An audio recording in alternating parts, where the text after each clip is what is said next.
Abraham, thank you so much मुझे hot seat पे बुलाने के लिए। मैं मैनिफेस्टेशन में तो काफ़ी कुछ कर रखा है, बहुत चीज़ मैनिफेस्ट कर रही हूँ, but daily day to day basis पे मैं थोड़ा सा कंट्रास्ट को लेके घबरा जाती हूँ, क्योंकि पूरे दिन पॉजिटिव खुद को कैसे रखूँ जब आसपास बहुत सारी ऐसी चीज़ें होती हैं जिसपे जो वाइब्रेशन है वो चेंज हो जाता है मेरा। द बेस्ट वे है अपने वाइब्रेशन को कंट्रोल में रखने का कि जब आपको ये रियलाइज हो जाए कि मेरा वाइब्रेशन बिगड़ रहा है, उसको अर्ली स्टेज पे पकड़ो। अगर आप एक गाड़ी को ऊपर पहाड़ पे ले जाके उससे ढकेलोगे, तो जब आप पहाड़ के ऊपर ही उसे रोकने की कोशिश करोगे तो वो रुक जाएगी, क्योंकि तभी उसमें मोमेंटम और स्पीड नहीं आई है। और अगर उस कार को आप पहाड़ के नीचे जाके रोकने की कोशिश करोगी तो वो कार आपको कुचल के नीचे चली जाएगी। वही एक थॉट के साथ भी होता है। अगर कोई नेगेटिव चीज आप सोचना शुरू करते हैं, तो जैसे ही इसका रियलाइजेशन होता है कि नेगेटिव थॉट शुरू हो गई है, उसको वहीं पे रोक दीजिए, क्योंकि वो बहुत आसान होगा आपके लिए रोकना। लेकिन अगर वो नेगेटिव थॉट, एक थॉट के बाद दूसरी थॉट आ गई और 2-3 थॉट को मिला लिया, लोगों से डिस्कस भी कर लिया, या फिर और ज्यादा सोच लिए और वर्स्ट हो गया कि लिख भी लिए उस बारे में, या फिर खुद को जस्टिफाई कर लिया उस थॉट पे, ये सारी चीजें जब चली आती है तो बहुत ज्यादा मोमेंटम बढ़ जाता है। और उसके बाद खुद को पॉजिटिव में कन्वर्ट करना बहुत ही मुश्किल होता है। ऐसा नहीं है कि नहीं होता है, उसके लिए मेडिटेशन बनी है, उसके लिए आप रात को सोते हैं और फिर मोमेंटम सबसाइड होता है और फिर नए दिन आप नई तरीके से शुरू करते हैं। बट मैं कहती हूँ कि क्यों ना उसको पहले ही रोक दिया जाए। जैसे ही आपको रियलाइज हो कि आपके पास कुछ वाइब्रेशन खराब हो रही है या कोई बुरे थॉट्स आ रहे हैं, क्यों नहीं उसको अर्ली स्टेजेस में ही पकड़ के रोक दिया जाए। किसी और चीज के बारे में सोचे, 17 सेकंड उसका समय बिताए और दूसरे थॉट को उसमें जोड़ ले, क्योंकि जितनी जल्दी आप अपने वाइब्रेशन को ठीक कर लेंगे उतना आसान हो जाएगा आपके लिए पूरे दिन अच्छे वाइब्रेशन में रहना। लेकिन अगर जब आप ये पकड़ते हो कि आपका वाइब्रेशन खराब हो रहा है, तो उस वक्त ये बोलिए, अच्छा मुझे ये पता चल रहा है कि मेरा वाइब्रेशन खराब हो रहा है, मैं एक्नॉलेज करती हूँ उस चीज को और मैं इस चीज पे आगे किस तरीके से ठीक कर पाऊंगी इसके बारे में सोचती हूँ। और उस वक्त आप उस सिचुएशन, उस सब्जेक्ट, उस इंसान जो भी आपको नेगेटिव वाइब्रेशन दे रहा है, उसको सोर्स की नजर से देखने की कोशिश कीजिए। आप अपने इनर बीइंग से पूछिए, इस सिचुएशन का ब्रॉडर पिक्चर क्या है इनर बीइंग?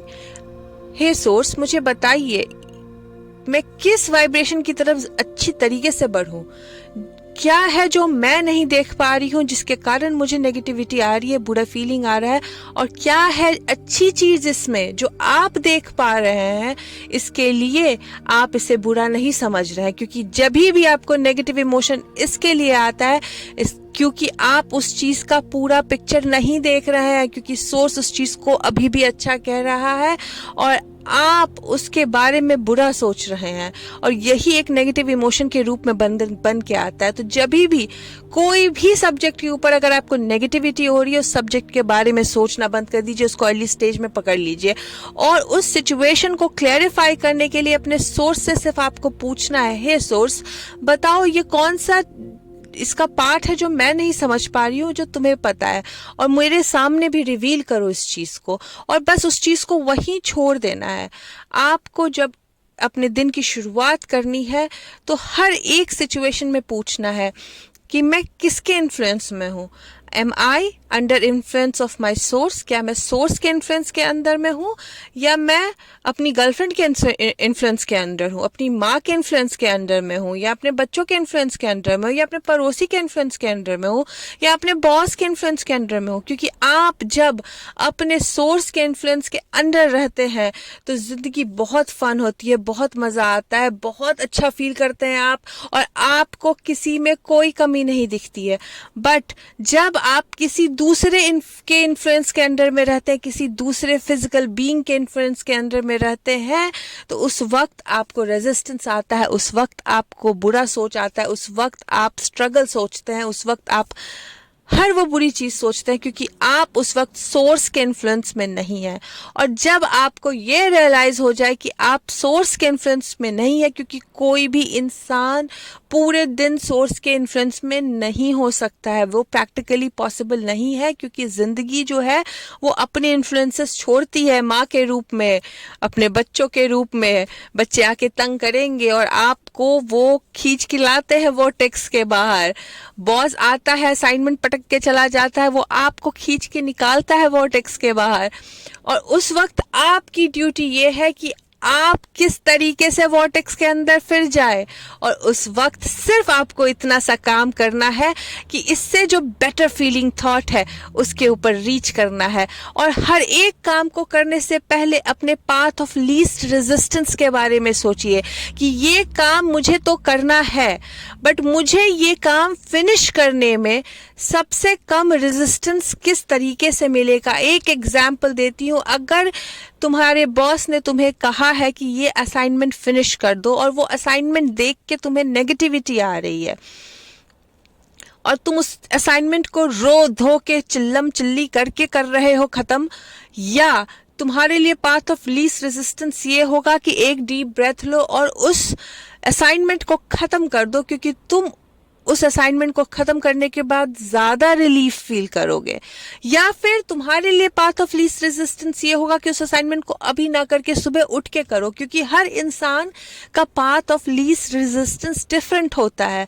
तो हर एक चीज जब आप करने लगे तो उससे पहले अपने पाथ ऑफ लीस्ट रेजिस्टेंस के बारे में जरूर सोचे, क्योंकि वो जो है आपको क्विक रिलीफ देगा। कोई भी काम करने से पहले अगर स्ट्रगल फील हो रहा है, बहुत मेहनत सी फील हो रही है, बहुत फियर फील हो रहा है, तो वो काम बिल्कुल ना करें, क्योंकि अभी आप सोर्स के इन्फ्लुएंस में नहीं है। क्योंकि जब आप सोर्स के इन्फ्लुएंस में आते हैं तो कोई भी काम भारी नहीं लगता,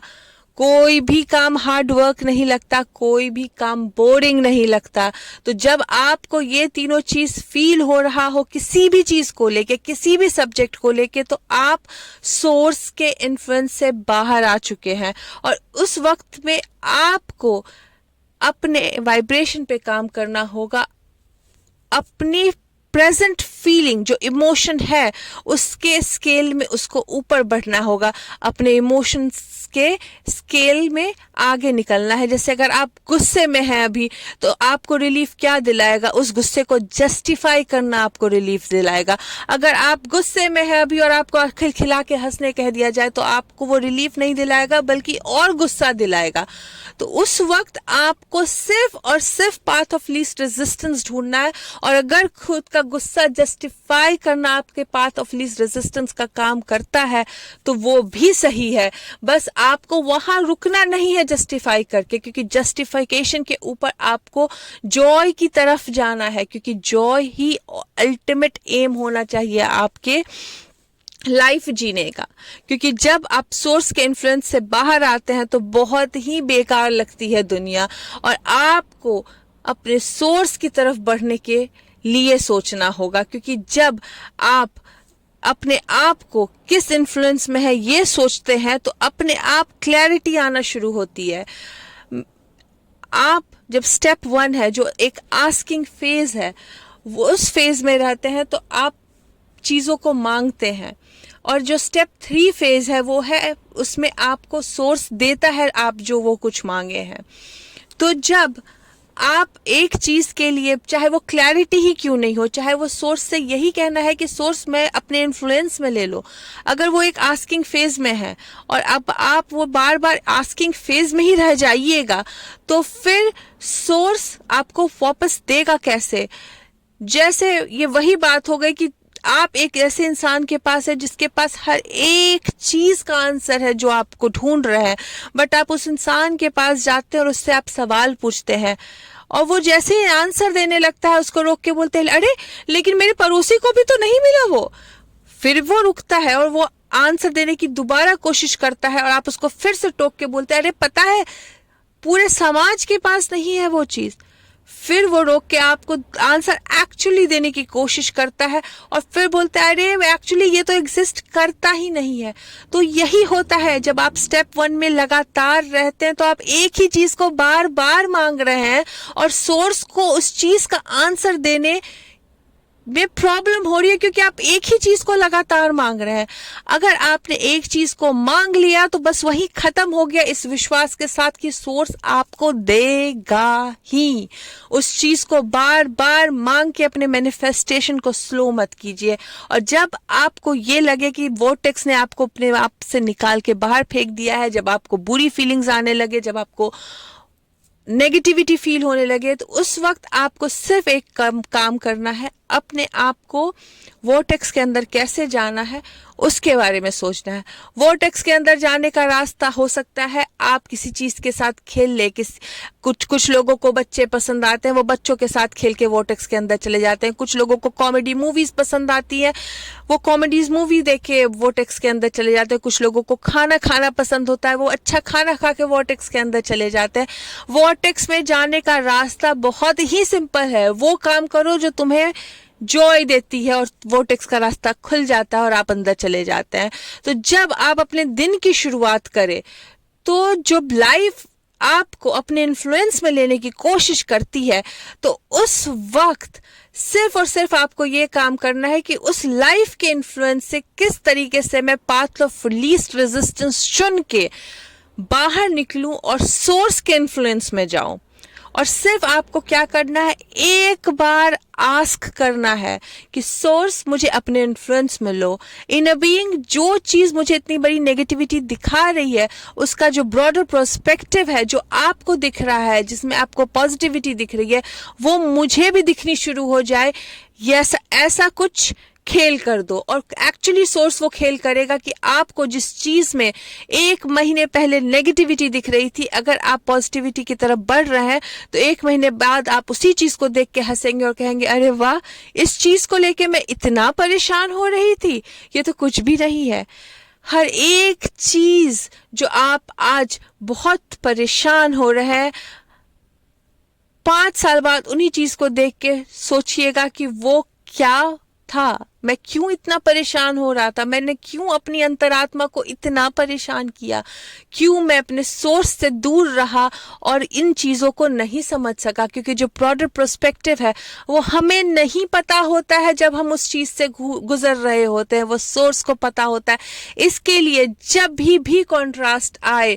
जब भी बुरा वक्त आए, तो हमेशा याद रखिए कि आपको पूरी कहानी नहीं पता है, और इस चीज का विश्वास रखिए कि सोर्स को पूरी कहानी पता है। और सोर्स को पता है कि अगर आप अपने आप को वाइब्रेशनली साउंड रखिएगा और अपने आप को अलाइनमेंट में रखिएगा, तो सोर्स आपका बुरा होने ही नहीं देगा। इसके लिए पूरे दिन जब भी आप जाए तो सिर्फ 2 सवाल पूछना है, which influence I am under, मैं किस इन्फ्लुएंस के अंडर हूँ, मैं सोर्स के इन्फ्लुएंस के अंडर हूँ या मैं किसी और के इन्फ्लुएंस के अंडर में हूँ। और जब आपको ये रियलाइज हो कि आप दूसरे किसी इन्फ्लुएंस के अंडर में है, तो किस तरीके से सोर्स के इन्फ्लुएंस के अंडर जाना है, कौन से पाथ ऑफ लीस्ट रेजिस्टेंस को चुनना है, वो आप डिसाइड कीजिएगा। और जैसे ही आप पाथ ऑफ लीस्ट रेजिस्टेंस चुनिएगा, अचानक से रिलीफ मिलेगी और आप सोर्स के इन्फ्लुएंस के अंदर चले जाइएगा और दिन वापस से अच्छा हो जाएगा, सनशाइन निकलने लग जाएगी, फ्लावर फिर से खूबसूरत लगने लग जाएंगे और आपका दिन बहुत अच्छा बीतना शुरू हो जाएगा। फिर आपसे वैसे लोग मिलेंगे जो आपके वाइब्रेशन को और अच्छा करेंगे, वैसी सिचुएशन मिलेगी जो आपके लिए और अच्छी चीजें लेके आएंगी, हर एक चीज आपके मन के मुताबिक होगी। तो जब भी अपने दिन शुरू करें, हमेशा इस चीज पे ध्यान दें कि आप किसके इन्फ्लुएंस के अंडर में हैं, और देखिए चीजें कितनी अच्छी क्लैरिफाई होती है आपकी लाइफ में।